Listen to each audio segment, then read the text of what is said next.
My birthday was yesterday, so I'm gonna give you guys a big birthday haul. One thing I'm gonna do is buy books, and that irritates everybody in my life because I have a lot of books, but I like to read. I can't help it. Plus, all my other books are put away. So these books I got earlier this month. My dad had given me money for my birthday, and I wanted to buy some books. The only book that I bought ahead of time, like with my own money when I got paid, was The Serpent and the Wings of the Night by Carissa Brabant. I went on a whim and bought this because my boyfriend's stepmom recommended it to me, and I actually have been loving this book. I haven't finished it yet, but I do love it. It's a really, really like high stake kind of romantasy, if you could say. I am not the biggest fan of that genre, but the fact that I'm loving this says a lot. Then I went to the Rip Modest on a day where I just needed a break. I just needed to go. And I ended up getting A Pack for Summer by Ileana Lee. This is the fourth book out of this Cozy Verse series. I already had A Pack for Winter and A Pack for Spring, so I obviously had to get the rest of the series. I ended up getting A Pack for Winter as well. Did I say A Pack for Winter? I think A Pack for Autumn is what I meant to say if I said A Pack for Winter. But this is the third book. Oh wait, this is the second book. So it goes A Pack for Autumn, A Pack for Winter, A Pack for Spring, A Pack for Summer. I'm super excited to read these during the seasons that they correlate to. Then I ended up getting It's Different This Time by Gross Richard. This is like a fall romance between two friends. It's a second chance romance. It says, in this sweeping second chance romance, a twist of fate forces two former roommates back into their beloved New York City brownstone, where they must confront the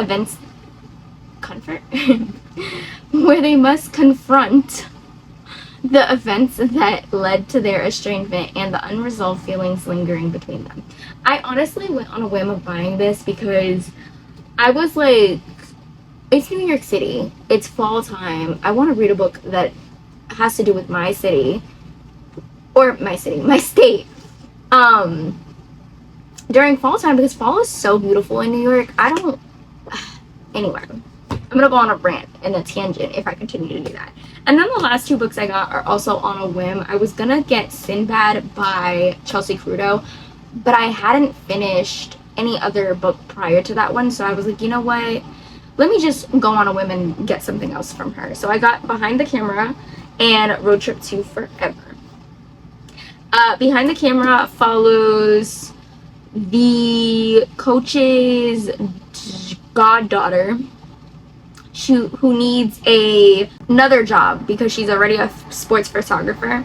So she ends up meeting Dallas. Dallas is a single dad that needs a babysitter for said child that he has. So he basically begs the coach's goddaughter to babysit his kid, and obviously it's a single dad nanny trope. It's a single dad nanny trope, and I am here to eat it up.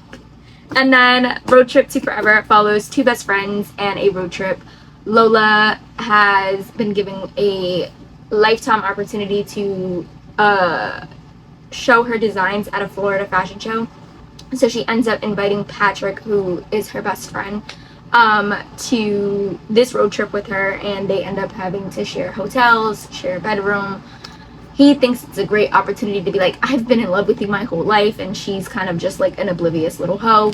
So yeah, cool vibes. Then I had went to the Barnes & Nobles on the day of my birthday and Jackson McNally. So I went to Barnes & Nobles first, and I ended up getting these 4 books.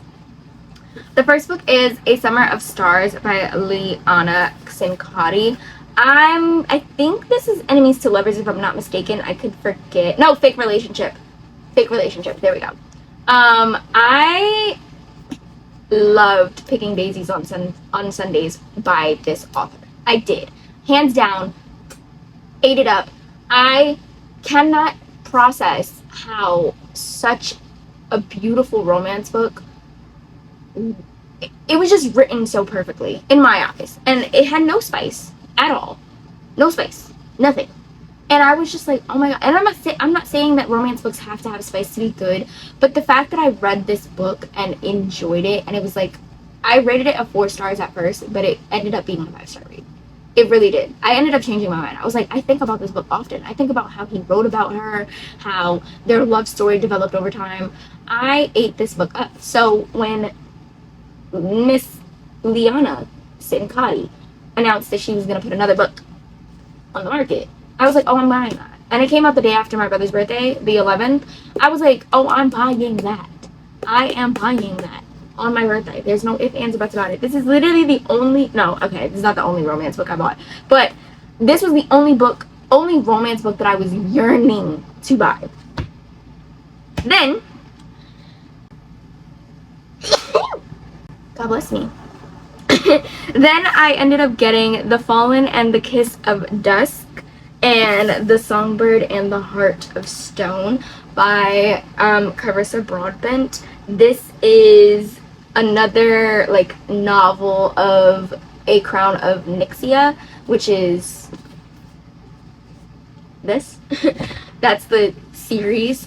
This one follows, I think, the best friend, if I'm not mistaken, of Rain in the first one, if I'm not mistaken. So I obviously had to get these as well because I want to continue the whole series. I'm sorry, I do. Then I ended up getting The Fifth to Die by J.D. Barker. This is the second book out of the 4MK thriller series that he has. He has like a 3-part series.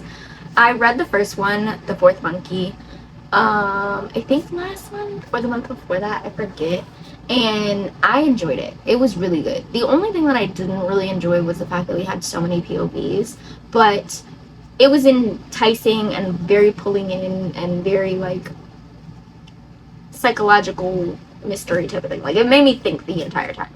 So I wanted to get the rest of his series. This was actually the first book that I wanted, but when I realized that it was an entire like series of events that kind of lead together, I had to get the rest of the, like, I had to start from the beginning. This one, it says, when the body of a girl is found beneath the frozen waters of Jackson Park Lagoon, she is quickly identified as Ella Ronalds, missing 3 weeks. A briefling puzzle. The lagoon froze 4 months earlier. Even stranger, she was found wearing the clothes of another girl, missing less than 2 days. While Claire and Nash, detectives of Chicago Metro, work the quickly developing case, Detective Sam Porter leaves to secretly continue his pursuit of the serial killer known as 4MK. Oops. I'll leave it. Obsessed with the case, Porter follows every grainy photography to New Orleans, where he discovers the only place more frightening than the mind of a serial killer is the mind of a mother who raised him. See how I said that it's connected? That's why I'm so glad that I ended up reading it in order, because I would have been pissed. I would have been pissed if I found this out prior to reading that book. And I muted it. I'm going to mute it in editing so that way you don't find out who the unaliver is. But after that, I was really, I'm really bent on finishing this book, and I really wanted to get the second book out of the series because I ended up finding out this one ends on a cliffhanger. And I checked Barnes & Nobles, but they didn't have it. So because we were in the city, there was a Jackson McNelly, like by Rockefeller Center. We ended up stopping there after Barnes & Nobles because I'm like, that store has to have it. Like, I hope they have it. And lucky for me, they had it. This is the second book, The Ashes and the Star-Cursed King, out of the Crowns of Nyxia series. So I'm excited. And then I ended up picking up Indigo Bridge by Devaney Perry. I hope that's how you pronounce it. This is her new covers. I don't really like the old covers, but I really, really wanted to read this series, so shout out to my boyfriend who bought me these 2 books from Jackson McNelly. Is that what it's called? Is it called Jackson McNelly? Does this thing have a... It doesn't say. Never mind. Okay. I don't know if that's the story title or not. It should be though. But that was my big birthday haul. I got 1, 2, 3, 4, 5, 6, 7, 8, 9, 10, 11, 12. 12 books this year. I've done worse. I've done worse. I'm gonna be honest with you. I've done worse. But I'm super, super grateful for the money that my dad gave me to buy most of these books from the Rip Goddess. I am super, super grateful to be able to afford everything else. And I'm super, super grateful for my boyfriend for buying me a book. My brother also bought me a book a very long time ago, like last month or the month before that. It's Tricky Girls by, I think, Holly Thorne. I think that's her name. I'll put a picture up of it. So technically I got 13 books for my birthday. And my sister-in-law Tasha is also getting me a book for my birthday. So technically I got 14. Still not as bad as I did like 2 years ago. I did damage. But I'm super, super grateful for everything that I have. And I will catch you guys next week.